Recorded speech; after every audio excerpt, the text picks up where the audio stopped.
Reach for the sky, boy.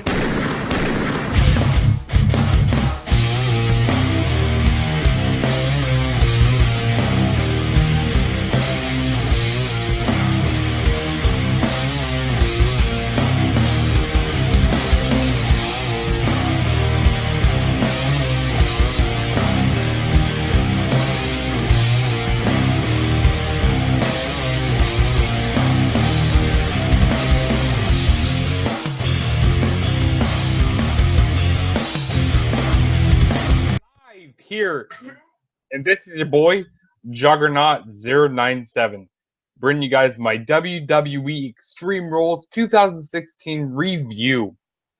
And before we get started, if you guys enjoy my live, thank you very much. You guys can go down in the live chat below. You guys can tell me what you thought about the pay-per-view.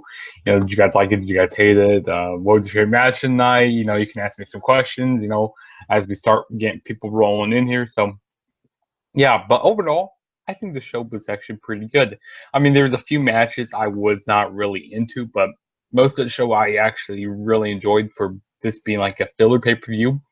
I actually really enjoyed it. And these last few years, Extreme Rules has been pretty good. So, but let's go ahead and get started with this review and let's quit wasting time. So, yeah.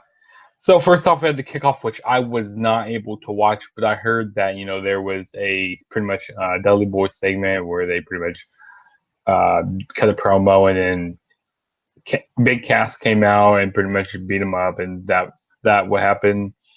I heard there was a pretty funny Miz did a really hilarious promo backstage. It was like a monologue thing, dramatic with dramatic music in the background, and Maurice provided directions. So I might need to go back and watch that maybe. And they also had the one match that was on the pre-show, which was a no disqualification match, Baron Corbin versus Dolph Ziggler. I heard it was just like a 5-minute match, nothing really special. And I heard that they didn't even use the no disqualifications part. They didn't even use very much weapons. I'm pretty much sure there was like only a low blow, and Baron Corbin hit the end of the days, and that was that. So, I mean, I probably won't go back and watch that match because I heard it wasn't very good. And hopefully that is the end of that rivalry, because I don't want to see them guys face each other anymore. I want to see them do better stuff with Baron Corbin. Now go onto a bigger and better rivalry for Baron Corbin. And who knows what they're going to be doing with Ziggler. Who knows if he's going to be staying with the company still. And also, I kind of want to touch on something while we're talking about some people who's getting released. Cody Rhodes, he also asked for a release of his contract, which I don't really understand why, because he wanted to stay in that Stardust character, so I don't know why he's really asking for a release, but maybe he wants to go settle down and stuff, and who knows, maybe Eden's out the door also, but thank you, Cody Rhodes, for all that you've done in the business, because you are really appreciated. And I'm kind of happy he didn't go back to Cody Rhodes, because he might have been trying. He doesn't really want to take advantage of his father's name, because they probably would have pushed him to the moon, or I don't think they would have really pushed him to the moon, but he didn't want to be in his father's shadow. So yeah, but let's go ahead and get started with this actual show review. So the first match we got kicked off with was a Texas Tornado match. We had the Usos versus the Club, Luke Gallows and Machine Gun Carl Anderson. This was a good match. A really good way to kick off the show. I really enjoyed it. They started brawling outside the ring at first. They really played to the. They really played well to the Tornado tag team match. Really good. I like when Luke Gallows and Carl Anderson, they did, I think it was a boot of doom off the apron onto one of the Usos. That was pretty cool during the match. The Usos, they just do too much super kicks. I'm serious. They need to quit doing so much super kicks. They are not the Young Bucks. Quit doing all of these super kicks. And that's the only that they pretty much know how to do. But, they did some pretty good work on the outside of the ring. Sometimes this match kind of felt like an handicap match at some points, because there were some points when Luke Gallows and Carl Anderson were just beating down one of the Usos. It just felt like a little bit of a handicap match at some points. But I like when the Usos they did the splash over top rope on Gallows and Anderson. That's pretty cool. But the winners of the match were Luke Gallows and Carl Anderson.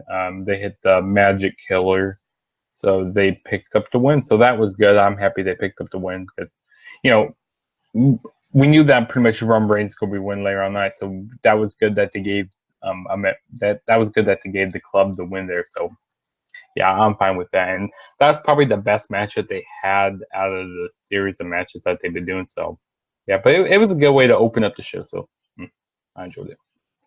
And then the next match we had was the WWE United States title match. We had Kalisto defend the United States Championship against Rusev, and Lana was also in the corner. This match was pretty good. I was actually into it. These guys had pretty good chemistry in the ring together. I like when Kalisto he tried to go for a corkscrew, like springboard, but Rusev like swatted him out of the way. I thought that was pretty cool during the match.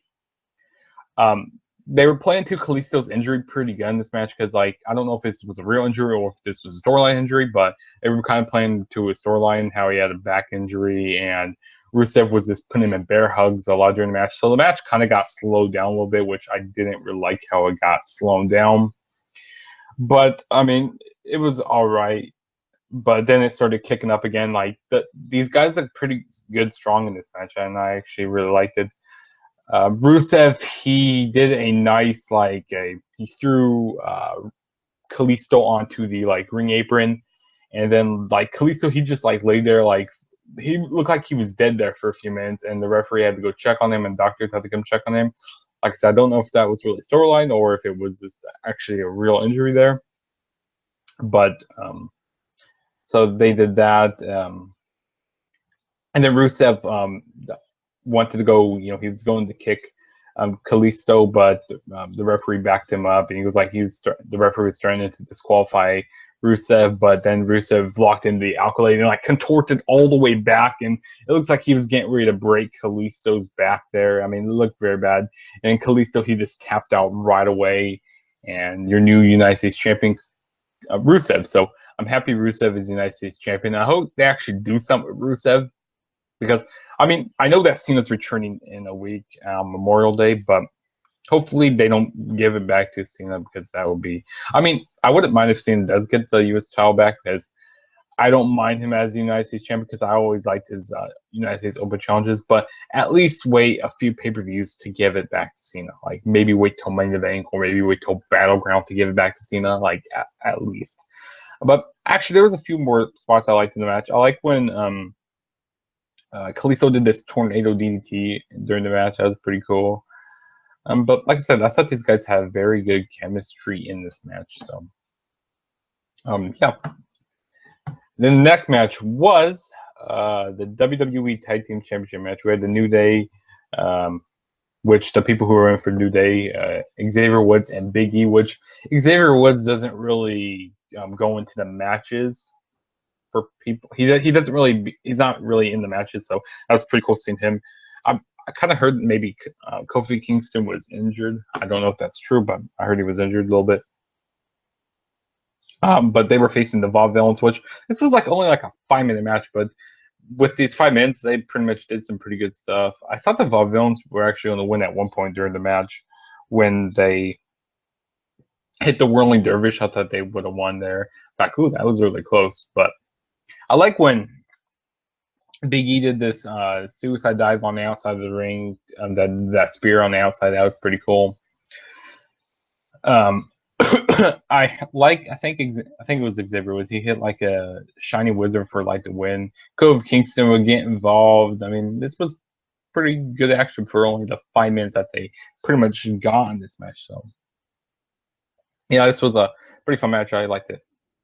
And still, your tag team champions, the New Day, and hopefully Enzo and Cass are going to be getting back to tagging up soon because I really want to see the New Day and Enzo and Big Cass go at. So yeah, and also thanks for the people joining my live stream. Oh, we got GTS here. I didn't even know GTS was here. I saw that finally came up on here, but yeah. And the next match we had was Fatal 4-Way Intercontinental Championship match.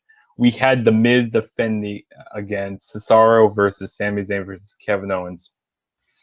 This match right here is potential match of the year, in my opinion. Like, seriously, this match was very good. I really enjoyed it. There's some fatal 4 matches, like there's like when two people are just going at it in the ring, and like there's like two people on the outside, but no, this was really good. Like, this was very crisp, good action in the match. Cesaro, he was the MVP of this match right here, hitting a whole bunch of uppercuts on people, like everybody in the match. I also like how the match started when Sami Zayn hit the haluva kick on Owens, and then Cesaro hit the uppercut on The Miz, and it was pretty much Cesaro and Sami Zayn were going at it like for a little bit in the ring. I like Kevin Owens when he just went cannonball city on everybody in the ring. It was pretty cool during the match. I like when they did this big spot with did this big power bomb of doom. Cesaro, like, then he went to go pin everybody, but Kevin Owens fell out of the ring. Let's see what else happened during this match. Each guy got pretty much all their finishers in. The Miz did pretty good. Like, The Miz, even though people give him shit, The Miz is pretty good. Like, he's gotten a lot better these last years, and I really don't mind The Miz at all. Like, he's actually really good. He's in the ring. So, yeah, but this was really fun, and The Miz would retain his title, so maybe they can have Cesaro and The Miz, they can continue a little rivalry going in, like Money in the Bank, and maybe that's when Cesaro will win the title, which I'm kind of happy Kevin Owens or Sami Zayn didn't win, because the reason why is because Kevin Owens, I think he could be potential for a Money in the Bank winner, because that would be so awesome to see Kevin Owens as holding the Money in the Bank, teasing to do cash-ins, and maybe we could have Sami Zayn trying to interrupt Owens' cash-ins, and then then they finally do a match, maybe like for the briefcase or something. I don't know. They could do something like that. Yeah, if you guys like that idea, but like I said, the winner of the match on here was The Miz, and still your Intercontinental Champion. And the next match we had was the Asylum match, Dean Ambrose versus Chris Jericho. To be honest, I was not into this match. Like, I wasn't really into this match at all. I mean, they used the weapons pretty good. I mean, here's what they did. They grab a weapon, hit each other with it, grab another weapon, hit each other with it. I mean, pretty much what they were doing. I like the can't talk right now. I like the thumbtack spot during the match. That was pretty cool when Jericho got some, when Jericho was going for a code breaker, but Ambrose reversed that and hit Jericho took a thumbtack spot. But the winner of the match was Dean Ambrose. I mean, the last few minutes of the match were pretty good. The last 5 minutes of the match were good when they were going back and forth. But there wasn't really much ring psychology. If they had more ring psychology and more storyline to more storyline to behind these moves that they were doing with each other, there should have been a little bit of blood during this. I think there should have been a little more blood during this match also, even though there was some blood on Jericho's back. But I mean, because Dean Ambrose, he was raking Jericho's face on the cage, but I mean, seriously, he should have been cut open a little bit there, but no, WWE didn't want to do that. But like I said, I'm happy they gave Ambrose a win, and I'm serious. Jericho, he needs to retire. I mean, I'm getting tired of Jericho. I mean, he's kind of lost a little bit, which I think he's probably going to go away for a little bit. Who knows? And hopefully this rivalry's over. Who knows? Maybe Dean Ambrose might be potential for Money in the Bank winner at, Money in the Bank. So, yeah, but like I said, I really wasn't into this match. And then the next match we had was the WWE Women's Title match. It was a submission match. We had Charlotte defend the Women's Championship against Natalya. I was not into this match at all. I was really not into this.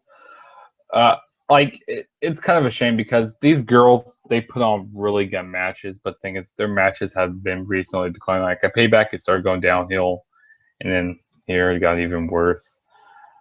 I can't even remember what they did during this match. That's how really much I was paying attention. But I mean, I remember when pretty much Dana Brooke came out.